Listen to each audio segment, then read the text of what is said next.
প্রিয় শিক্ষার্থী বন্ধুরা, আসসালামু আলাইকুম। আমি আফরোজা খন্দকার, সহযোগী অধ্যাপক ও বিভাগীয় প্রধান, মনোবিজ্ঞান বিভাগ, সাভার সরকারি কলেজ, সাভার, ঢাকা। আশা করছি তোমরা সকলেই ভালো আছো। আমিও তোমাদের সকলের দোয়ায় ইনশাল্লাহ ভালো আছি। আমাদের আজকের আলোচনার বিষয় মনোবিজ্ঞান প্রথম পত্রের প্রথম অধ্যায়, মনোবিজ্ঞান পরিচিতি। এটা আমাদের দ্বিতীয় লেকচার। আমাদের আজকের আলোচনার বিষয় মনোবিজ্ঞানের বিষয়বস্তু। আমরা গত ক্লাসে আলোচনা করেছিলাম মনোবিজ্ঞানের সংজ্ঞা কী বা মনোবিজ্ঞান কী।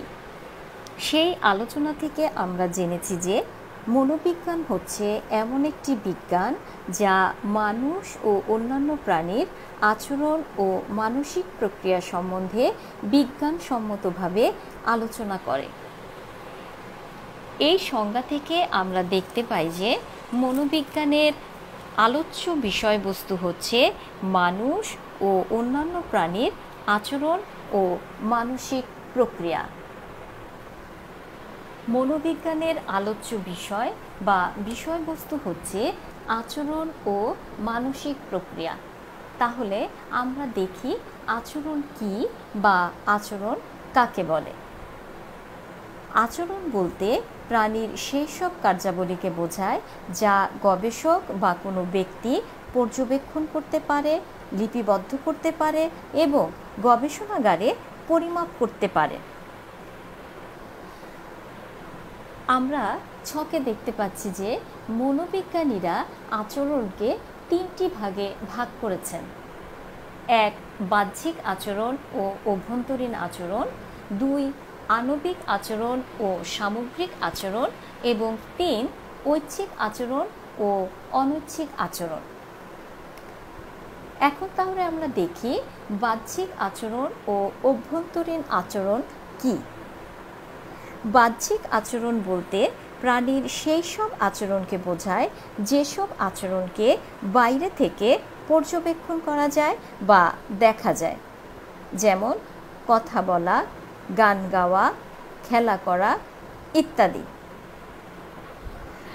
আবার যেসব আচরণ বাইরে থেকে পর্যবেক্ষণ করা যায় না বা দেখা যায় না তাদেরকে বলা হচ্ছে অভ্যন্তরীণ আচরণ, যেমন শারীরিক ব্যথা, মাথা ধরা, চিন্তা করা, আবেগ, প্রেষণা, রক্তচাপ, হৃদস্পন্দন, স্মৃতি, প্রত্যক্ষণ, অনুভূতি প্রভৃতি অভ্যন্তরীণ আচরণ। বর্তমানে বিভিন্ন যন্ত্রপাতির সাহায্যে এই অভ্যন্তরীণ আচরণ পরিমাপ করা যায়, যেমন হৃৎপিণ্ডের ক্রিয়া ও রক্তচাপ পর্যবেক্ষণ করার জন্য পলিগ্রাফ যন্ত্র ব্যবহার করা হয় এবং মস্তিষ্কের বিদ্যুৎ কার্য পর্যবেক্ষণের জন্য ইলেকট্রোএনসেফেলোগ্রাফ বা ইইজি ব্যবহার করা হয়ে থাকে। এবারে আসি আণবিক আচরণ ও সামগ্রিক আচরণ। সামগ্রিক আচরণ বলতে অর্থপূর্ণ কোনো আচরণ বা পরিপূর্ণ আচরণকে বোঝায়। আর যখন এই আচরণকে সূক্ষ্ম উপাদানে বিশ্লেষণ করা হয় তখন প্রত্যেকটি উপাদানকে বলা হয় খণ্ডিত বা আণবিক আচরণ। অর্থাৎ আণবিক আচরণে আচরণকে সূক্ষ্ম সূক্ষ্ম উপাদানে বিশ্লেষণ করা হয়। একটি উদাহরণ দিয়ে আমরা বুঝি। কোনো শিক্ষক ক্লাসে বক্তৃতা দিচ্ছেন।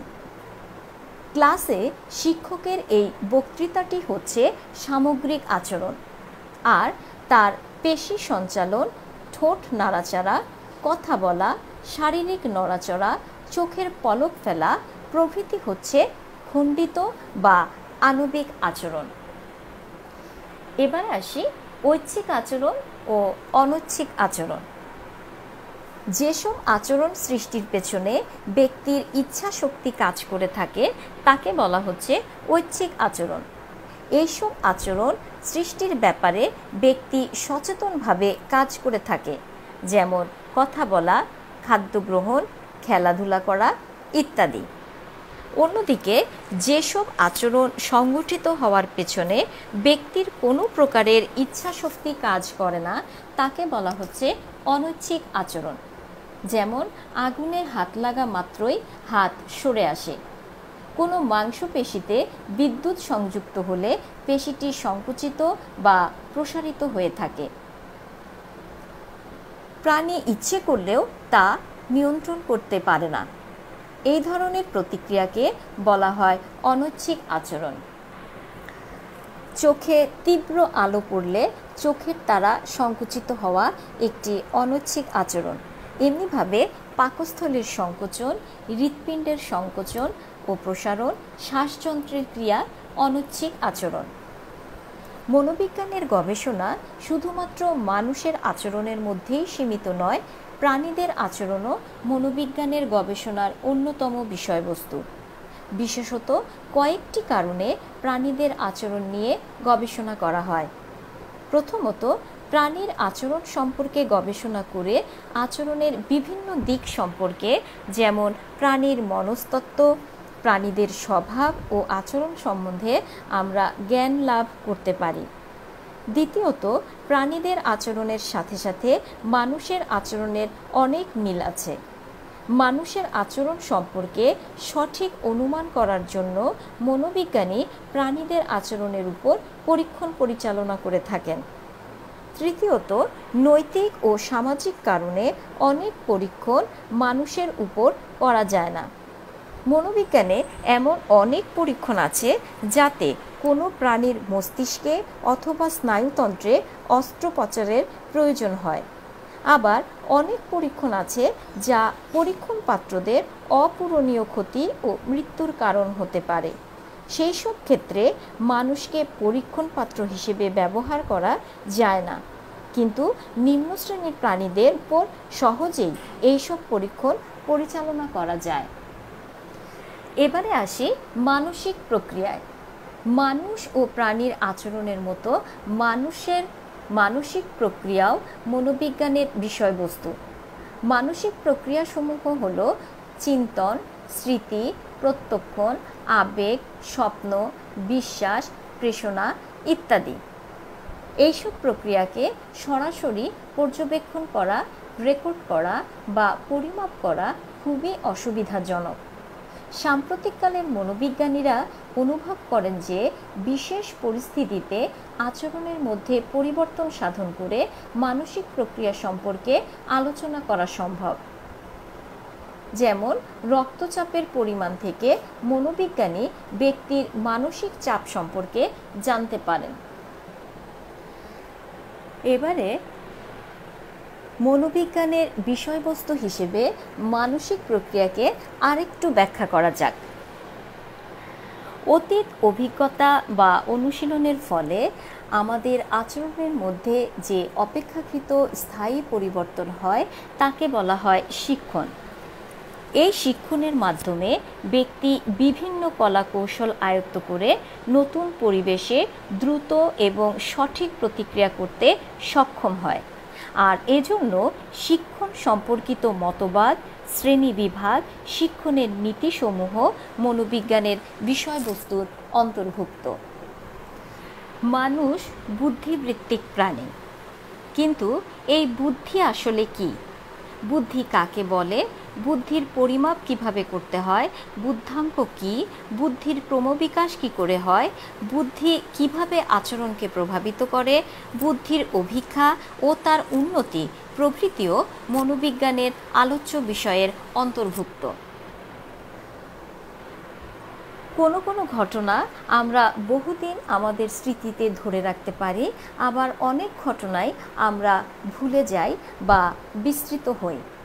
অনেক সময় দেখা যায় যে অনেক ছোটবেলায় আমরা কোনো ছড়া শিখেছি, সেই ছড়াটি আমাদের মনে আছে, কিন্তু অতি সাম্প্রতিককালে আমরা যে একটি কবিতা পড়েছি সেই কবিতাটি আমাদের মনে নেই।